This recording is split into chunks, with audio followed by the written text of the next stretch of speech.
Maldito o homem que confia no homem. Essa é uma afirmação bíblica muito conhecida. Certamente você já ouviu, muito provavelmente já repetiu, mas talvez você nunca tenha parado para meditar sobre ela dentro do seu contexto. Talvez nunca tenha se detido para pensar além da superfície, além da sua conclusão inicial sobre o que essa frase de fato quer dizer. E é isso que eu quero convidar você para fazermos enquanto refletimos sobre a nossa leitura de hoje. Seguimos lendo o profeta Jeremias, hoje do capítulo 15 ao capítulo 17, e o trecho principal em que eu quero focar nessa nossa reflexão está no capítulo 17, a partir do verso 5, quando o texto vai nos dizer o seguinte: Assim diz o Senhor, maldito é quem confia nas pessoas, que se apoia na força humana e afasta seu coração do Senhor. É como o arbusto solitário no deserto. Não tem esperança alguma. Habitará em lugares desolados e estéreis, numa terra salgada, onde ninguém vive. Nós temos aqui um contexto muito hostil, muito desafiador. Nós temos o profeta Jeremias, escolhido por Deus, para trazer uma mensagem dura para o povo de Judá. Uma mensagem de destruição certa, o anúncio da calamidade, porque o Senhor trará juízo. Judá se esqueceu do Senhor, abandonou os caminhos do Senhor, se esqueceu dele, e por isso foi condenada pelo Senhor. A nação, todas as suas riquezas, todos os seus tesouros serão entregues nas mãos dos inimigos. As pessoas serão mortas, a terra será destruída, desolada, não vai sobrar quase ninguém, não vai sobrar nada, pedra sobre pedra na cidade. E nesse contexto, Jeremias ele é odiado por todos. O texto chega a dizer, no capítulo 15, Jeremias tem um momento de queixa em que ele se coloca diante do Senhor e ele diz: como estou aflito, minha mãe, quem dera eu tivesse morrido ao nascer, sou odiado em todo lugar, sou um credor que não sou um credor que ameaça cobrar a dívida, nem um devedor que se recusa a pagá-la, ainda assim todos me amaldiçoam. Jeremias fala sobre o quanto tem sido difícil para ele ter que cumprir essa missão que o Senhor deu para ele, porque ele só traz palavras duras, palavras ásperas, palavras de condenação para um povo que não quer ouvir, para um povo que não quer e não vai se arrepender. Por isso Jeremias passou a ser odiado por todo mundo, né? E ele vai dizer: ó, eu não estou nem cobrando dívida, nem devendo ninguém, e ainda assim todo mundo está me amaldiçoando, ninguém quer saber de mim, todos me odeiam. E ele coloca essa sua dificuldade diante do Senhor. E o Senhor responde dizendo, e logo na primeira frase o Senhor diz para ele: eu cuidarei de você. Em tempos de calamidade e aflição, os seus inimigos lhe pedirão que interceda por eles. Fica tranquilo, Jeremias, fica tranquilo, porque eu é quem cuidarei de você. Ainda no capítulo 15, no final, ele vai dizer: se voltar para mim, eu o restaurarei, para que possa continuar a me servir. Se disser palavras de valor, em vez de palavras inúteis, será meu porta-voz. Você os influenciará, mas não deixará que o influencie. Lutarão contra você como um exército, mas o tornarei invencível como uma muralha de bronze. Não vencerão, pois estou com você para protegê-lo e livrá-lo. Eu, o Senhor, falei. Certamente o livrarei desses homens perversos e o resgatarei de suas mãos cruéis. Diante de tanta oposição, de tanta perseguição, o Senhor diz para Jeremias: Jeremias, fique tranquilo, eu é quem vou cuidar de você.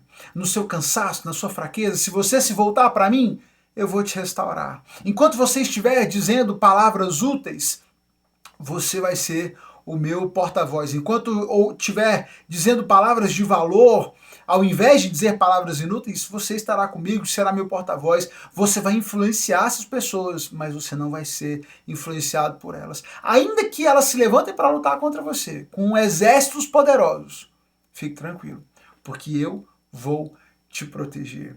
Nesse contexto de tanta dificuldade que Jeremias está enfrentando por causa da dureza da mensagem que ele tem que apresentar, Jeremias segue declarando a sua confiança em Deus. No capítulo 16, nós temos ele falando, o capítulo 16 o Senhor vai dizer a ele que ele não deve se casar, né? Olha, agora não é momento de se casar, não se case, não tenha filhos por agora, agora não é momento com tudo que vai acontecer. O Senhor orienta Jeremias para que ele não se case e não tenha filhos nesse momento. Ele anuncia mais uma vez o castigo que virá sobre Judá, mas também anuncia a esperança depois dessa calamidade, porque não será o fim. E Jeremias, ainda no capítulo 16, ele volta a declarar sua confiança no Senhor. Ele vai dizer: o Senhor é minha força e fortaleza, é meu refúgio no dia da angústia. Nações de todo mundo virão a ti e dirão: nossos antepassados nos deixaram uma herança enganosa, pois adoraram ídolos inúteis. Acaso alguém pode fazer seus próprios deuses? De maneira nenhuma, são deuses verdadeiros. As pessoas vão olhar, Senhor, e vão se arrepender desses pecados, vão olhar para trás e vão ver os erros do passado. O Senhor é a minha força, o Senhor é a minha fortaleza no dia de angústia, no momento difícil, é no Senhor em que eu confio. No capítulo 17, então, esse trechinho em que nós estamos, em que nós lemos essa passagem, nós temos o início do capítulo trazendo mais uma vez esse reforço do julgamento sobre Judá, onde o Senhor declara mais uma vez a sua condenação por causa dos pecados, vai dizer que o povo de Judá se esqueceu do Senhor e por causa desse esquecimento eles serão castigados, serão destruídos, a terra será devastada. E o texto segue então dizendo essas palavras que nós lemos. O Senhor diz: maldito é quem confia nas pessoas, que se apoia na força humana e afasta o seu coração do Senhor. Israel, né, o reino de Israel, o reino de Judá, tanto no norte quanto no sul, pecaram gravemente contra o Senhor. E os seus muitos pecados foram todos motivados justamente por terem se esquecido do Senhor, por terem confiado mais nas pessoas, mais em pessoas, muitas vezes em si mesmas, do que confiaram no Senhor. Se esqueceram de Deus e estabeleceram a sua confiança nas pessoas, nos seus próprios corações, nos seus próprios desejos, se esqueceram de Deus e se apegaram às pessoas. Como, por exemplo, no episódio muito condenado pelo Senhor, agora nessa reta final, em que Judá, diante do medo da ameaça da Babilônia, eles vão buscar por medo da Assíria, né? Aliás, isso mesmo, por medo da Babilônia, eles vão buscar aliados no Egito. Eles estão preocupados que eles sejam derrotados, eles estão preocupados que os inimigos possam se levantar contra eles, e eles vão buscar aliados em outras nações, mas não no Senhor.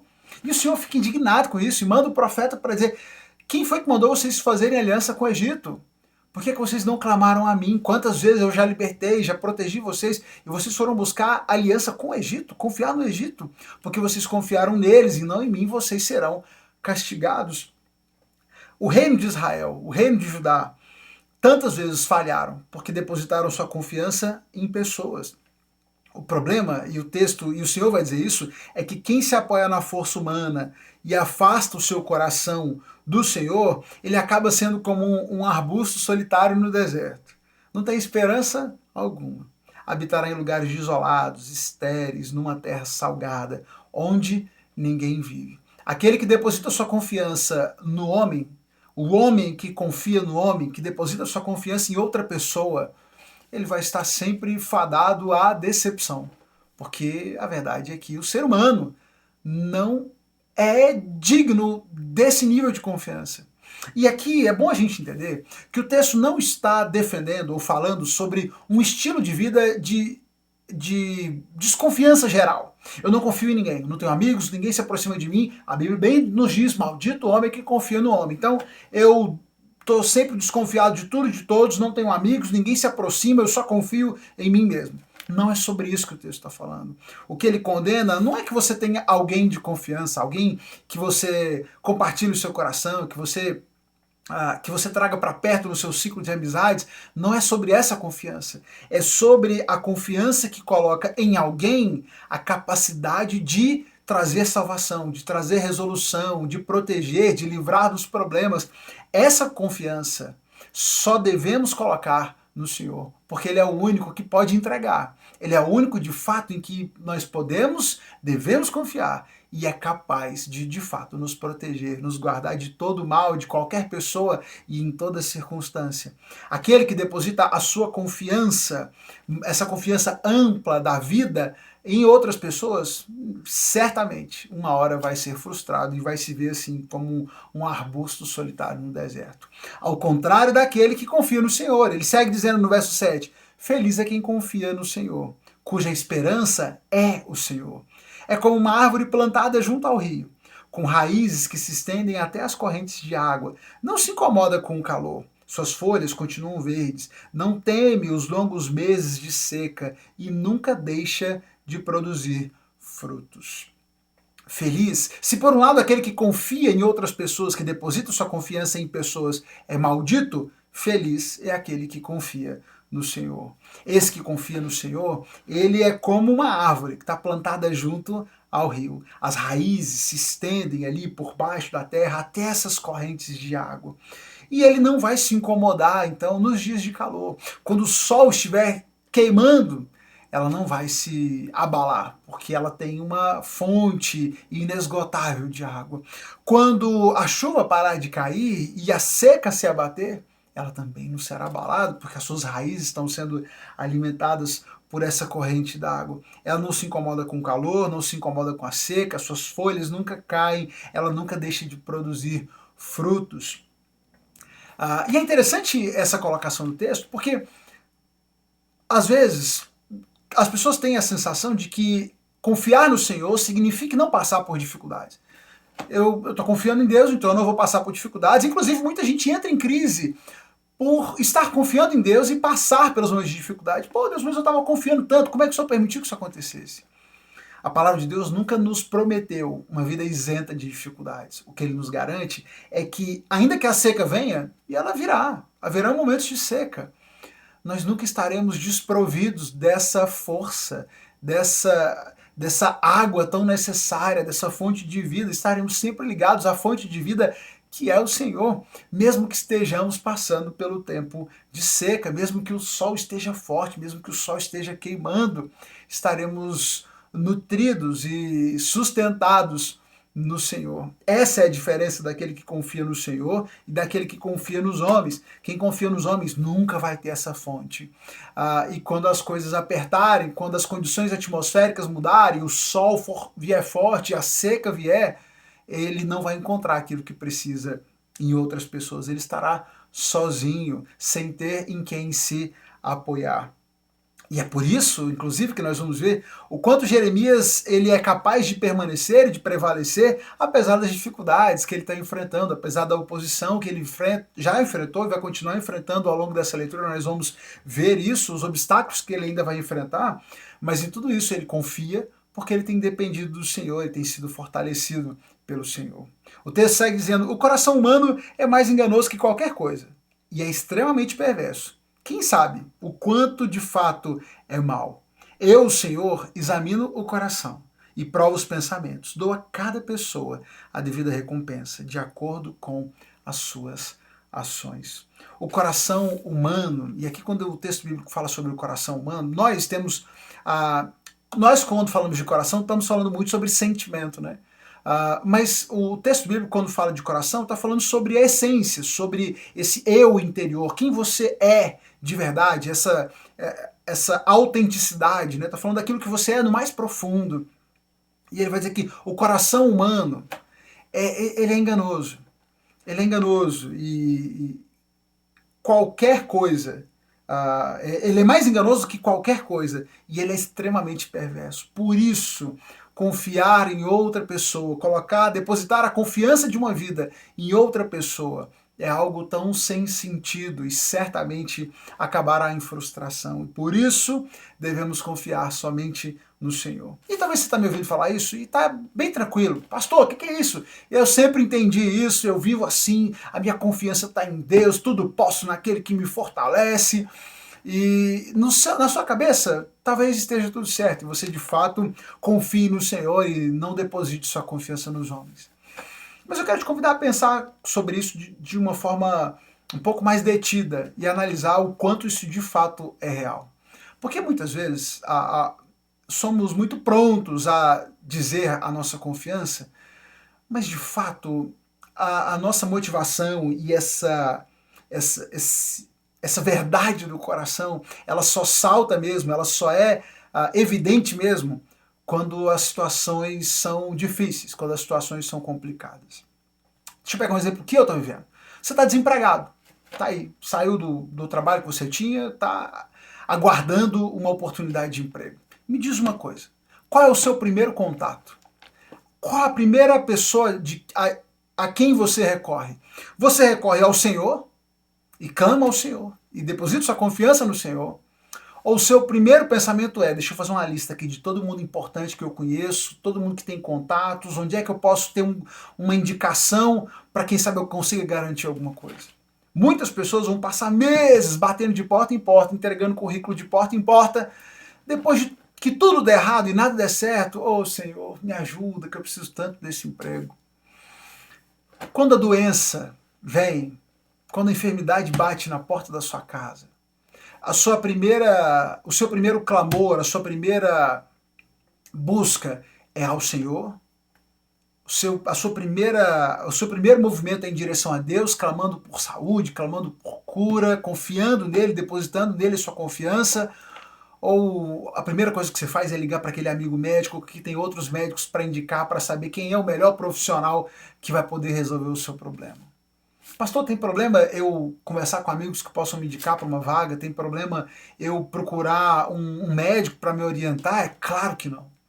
Mas a pessoa a quem nós procuramos em primeiro lugar, aqueles que são o nosso primeiro pensamento, vão indicar muito sobre onde está a prioridade do nosso coração. Quando o seu primeiro impulso diante das dificuldades da vida é sempre procurar uma outra pessoa que seja mais importante que você, mais conectada, mais influente, e só por último, e depois de muito tempo que você se lembra do Senhor, a verdade que você está demonstrando com as suas ações, e o texto vai dizer que Deus sonda os pensamentos, Ele conhece os nossos corações e Ele dá a devida recompensa de acordo com as nossas ações. O que as suas ações estão dizendo é que, na verdade, sua confiança não está no Senhor. Sua confiança de verdade mesmo está no que as pessoas possam fazer por você, para te ajudar a resolver o seu problema. E talvez, se você parar para pensar um pouco sobre isso, você vai ver que você não tem confiado tanto assim no Senhor. Meu desafio para você, diante dessa palavra, é que você conduza a sua vida atento a isso. E que faça da sua vida, estabeleça esse propósito de vida, de fato confiar no Senhor, de depositar a sua confiança somente no Senhor, entender que não são outras pessoas, não são pessoas que vão resolver as suas questões, que vão trazer solução aos seus problemas. Só devemos confiar em um único, só devemos confiar no Senhor.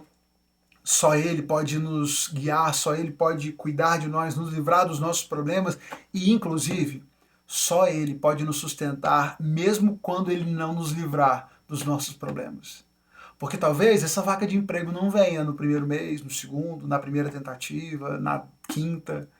Talvez a cura não venha com a primeira rodada de quimioterapia, talvez não venha com a primeira consulta, talvez nem venha.